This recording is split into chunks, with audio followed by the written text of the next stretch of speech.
Take a guess of what we are going to do today.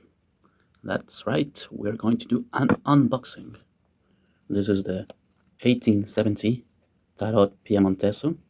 It's a reproduction of tarot from the 19th century, uh, made by the Cartier Gaudais.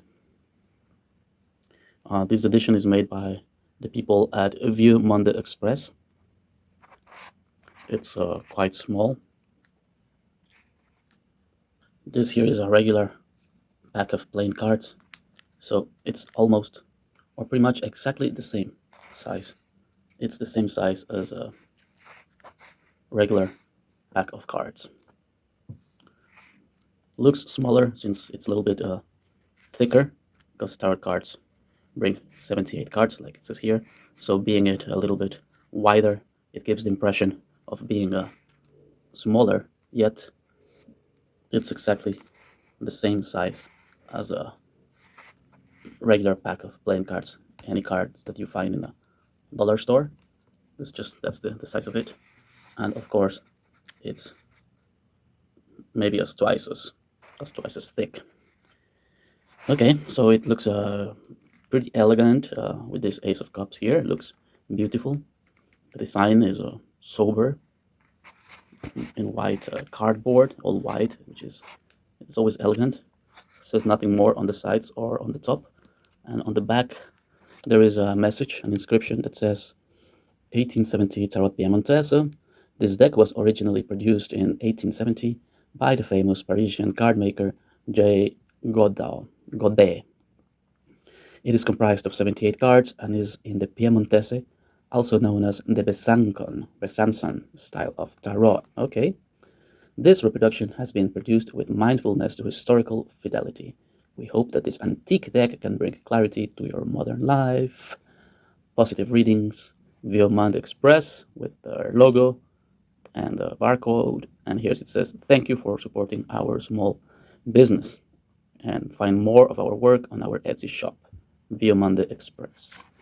Okay, so let's, so far so good. Let's open it up. Just carefully using a blade, trying not to nick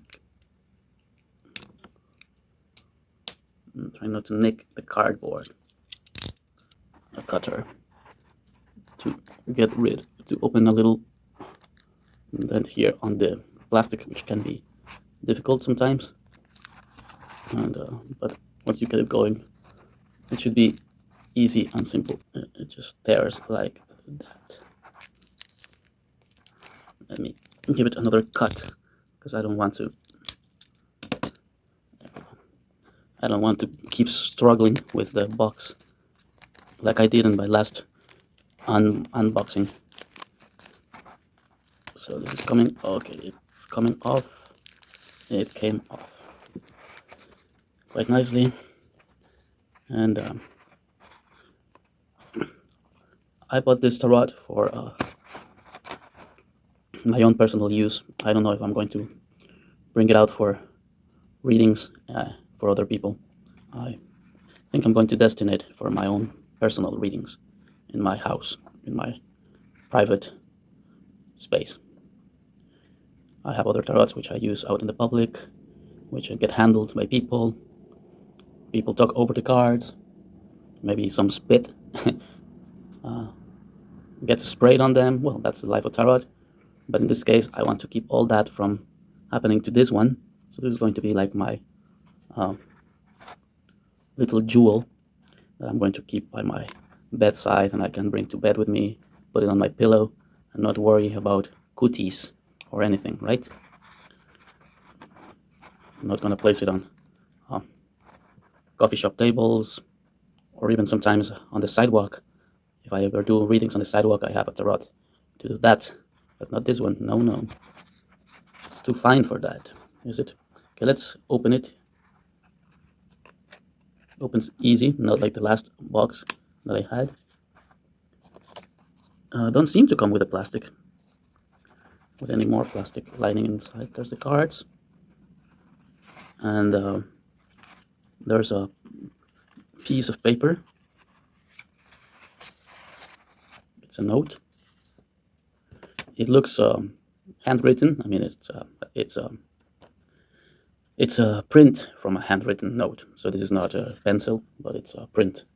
However, it's someone's real handwriting, I suppose. And it says, "Thank you for supporting our small business. If you feel inclined, please consider leaving a review. It really helps. Best wishes." So, isn't this what I'm doing already? So we are connected already, huh? Hey, Thomas is the person who wrote. Maybe they're the CEO from Vieux Monde Express. Well, greetings, Thomas. I've got the tarot, and sure, let's see. I'm eager to check it out. Thank you for the note and for the best wishes. Right, it slides right out, and I can see the Fool already. Let's just take one card out to see how they look. So this is the Fool. It has a there's the Magician right next. Fool with his number 0 only on one corner. This way you can tell if it's upside down or reversed. Otherwise, there's no way to tell. And I don't know how you call these cards, a double face. I don't remember how you call this type of card, which is not the whole figure, but it's, you know, they're joined at the hip. And there's reasons for that. Like if you were playing cards, you don't need to reverse it and give away to your opponent that you have maybe a court card. Also, you could bluff them, right? You could just have a 5 and also reverse it, and they would think it's a court card. But anyway, I think that's one of the reasons, and I like it because if I were to conduct a reading for somebody else, I can see the card, but the person opposite to me can see the card as well. So, like I said, I plan to use it in private, home style readings, maybe for me and my friends or my partner, very intimate readings. And well, this ensures the other person can see the same thing that I see. So we can talk about the cards. I like this style. Let's see the back of the card. It's just plain color, kind of like a cyan or kind of like pastel, light blue. Almost, it's in the blues shades, but it's almost a gray. It's not gray. It's blue. Looking at it in real life, maybe not through the camera, but I think it shows blue. It's bluish, light blue, like a baby blue. Beautiful, very calming blue. I think it's a nice choice. It most cards have decorations on the backs. This is just plain like that. It's interesting, that choice, but I find it simple and nice. So that's the Fool, and let's keep looking at the other cards.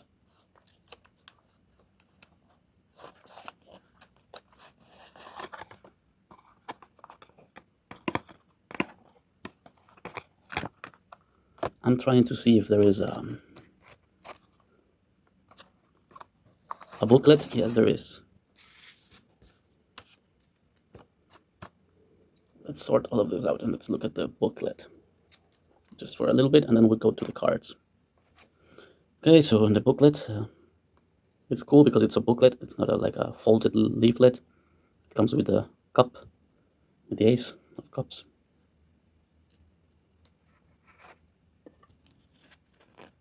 It says about the tarot here. I'm not going to read it all. So it just talks about what the tarot is, I suppose, about its origins and, well, history. And here they talk about the Celtic cross,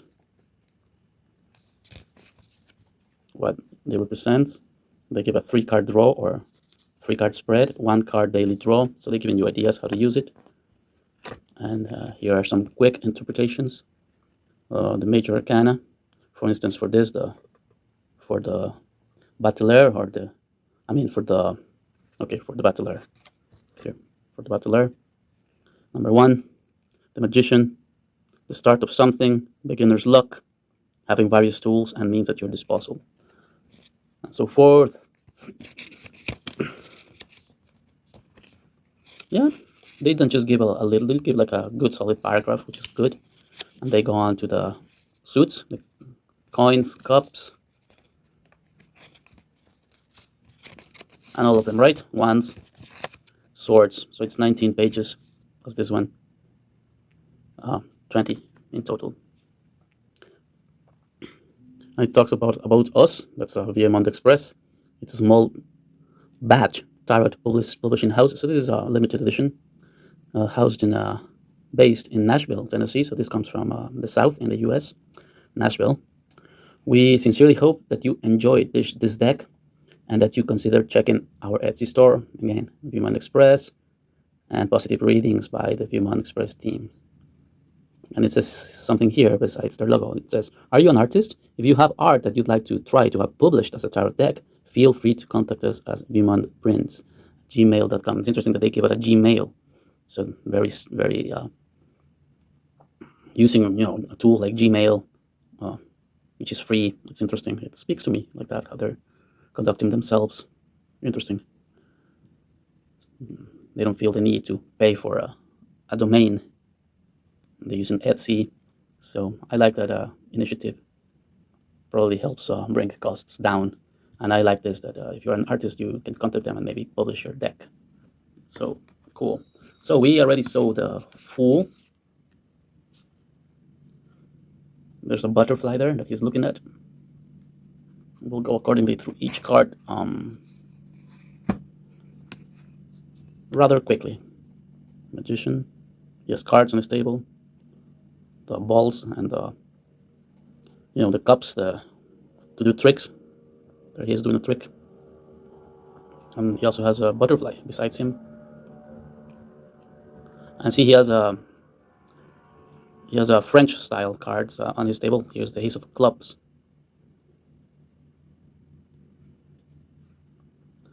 This one here, number 2. This should be the High Priestess or the Papess. She has a peacock there. What does that mean? Vanity? Pride? Number 3, Empress. It's more traditional. It's a more traditional card looking. Emperor with his wand, pretty traditional looking too. What is this? 5. This should be the Pope. Shouldn't 5 be the Pope? 6, Lovers, or the lover. Chariot, 7. I'm just going to go quickly because there's lots of cards. 8, Justice, interesting. She has the tables of the law behind her. And that sword is interesting. It's wavy, not straight. Now this is the Hermit. Number 10, Wheel of Fortune. There's coins flying in the air. What is this? Number 11, Strength. There's the mouth of the lion. This is a funny card. Quite surreal, I think. The Hanged Man or Hanged One. This is number 13. I really like it. I think it's very interesting, isn't it? I like it. 14, Temperance, good. Let's look at this devil with his 2 minions by his side. Tower, interesting. Camera is having a hard time focusing. Autofocus. I don't enjoy autofocus. I like manual focus for this very same reason. Star, or the stars, maybe.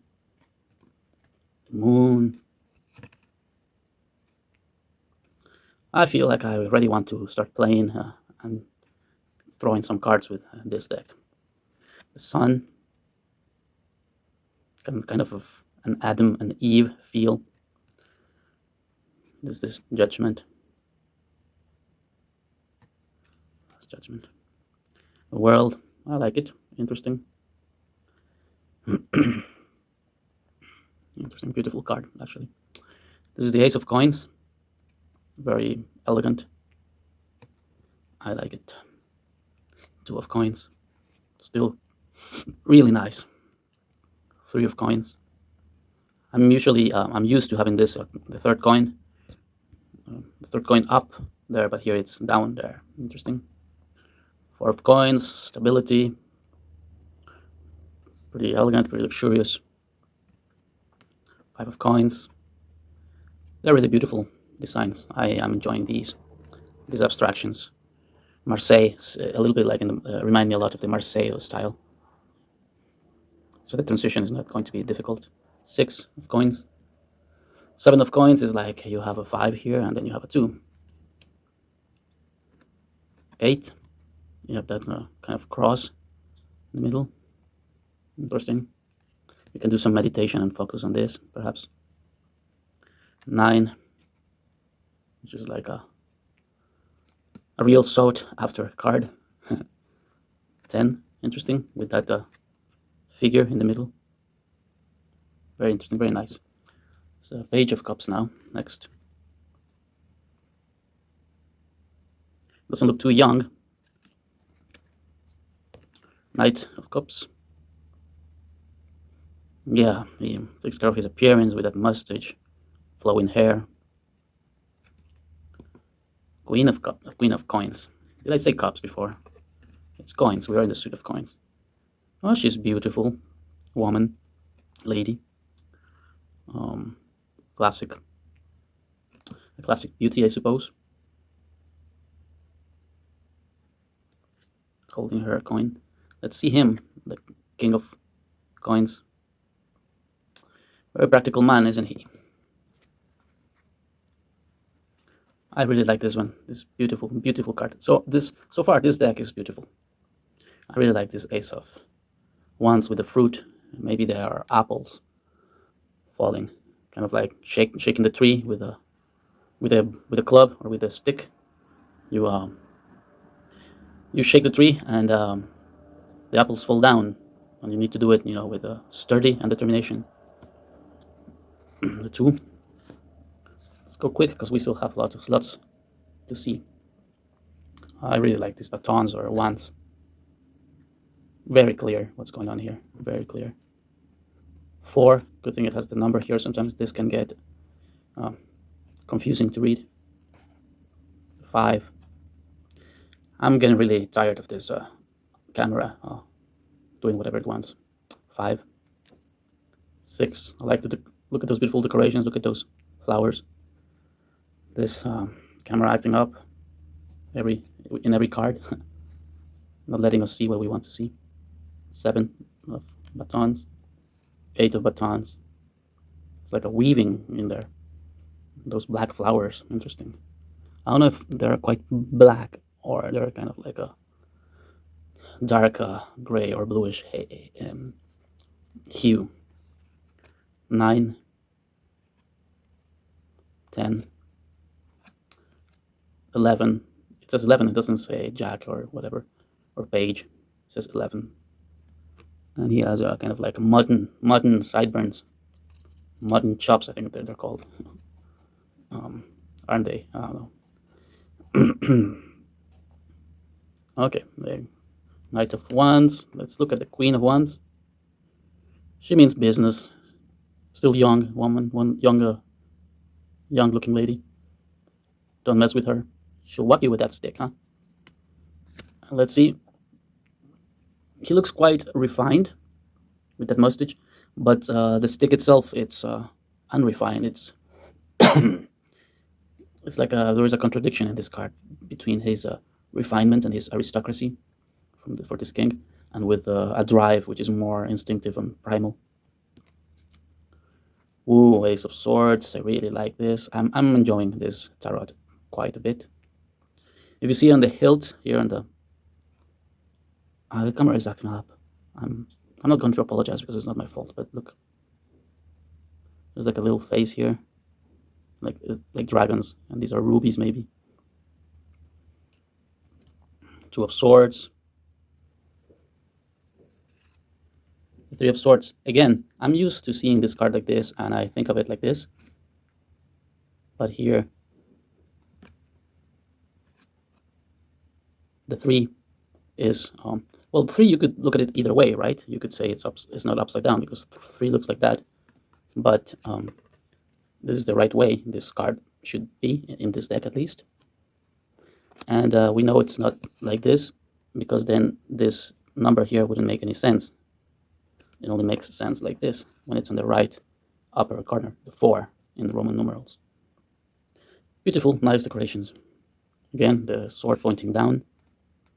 However, the ace was pointing up. 5 of swords. Isn't that a beautiful flower? Isn't this a beautiful card? I would say so. I would say it's a beautiful card. Like, I'd like it if it came out in a reading. 7 of swords. 8 of swords. Interesting. Much more minimal. 9 of swords. Let's wrap it up. 10 of swords. 11 of swords or page of swords. Looks a little bit chubby. Can I say that? Like they eat well in the castle. Okay, he is a warrior. He means business. He's like the guy who's going to protect you and fight for his lady, who, by the way, is this lady. I like her, and she is facing the front. She's facing straight. At least her body is facing. She's looking a little bit to the side, but it's very frontal. So a person that is up front, and you know what she is. This is the 14 or the king. Also, it is. He's a warrior too, warrior king. And now let's go to the last one. Okay, this is the third time we've seen this image from the booklet and from the box. This is the Ace of Cups. 2 of Cups, very nice, very minimal, very minimalistic, very elegant, beautiful. I really like this deck. I can connect with it already. 3 of Cups, 4 of Cups. Let's finish up already. 5 of Cups. I wonder what those mysterious black flowers mean. What they are. They look almost like morning glories, don't they? 6 of Cups. 7 of Cups. We have another kind of flower here. The 7 of Cups. The 8 of Cups. Yep. Like a celebration, huh? And they coming together and the witnesses. Is this a wedding? 9 of Cups. This card is the one that everybody likes to come up in a reading because it means happiness, means your wishes will come true. 10 of Cups. Cool. Bigger cup and getting overspilled to the side, to the right. In some tarots it's to the left, in some it's to the right. This is to the right. Page of Cups, he's kind of like covering the cup with his cape. What does that mean? It means something sacred, maybe? Something, a secret, a mystery. Doesn't want the dust to get in. Knight of Cups. I think he likes to drink, maybe. I don't know. Drink his cup of water, of course. That's a big cup that she has. And I think she is by far the most beautiful. I don't want the other queens to hear me, but I mean, the way they drew her, they drew her maybe as being the most sensual one. Maybe, I don't know. I'd have to look at the history, but it strikes me as that, as if they, in the canons of beauty of that time, maybe she's fitting that. And the last card that we saw earlier in the video is number 14 of Cups, the King of Cups. He's kind of looking to the side. His body is going to one direction, but he is kind of like looking back, like as if something caught his attention, or as if he got distracted. So, friends, this is the 1870 Tarot Piemontese by Vieux Monde Express, originally made by Gaudais from Paris. I shall leave the link to where you can buy it, and if you'd like to purchase one for yourself, I might save you the trouble by providing the link somewhere around here in the description or somewhere. Okay. See you next time. Hope you enjoyed the video.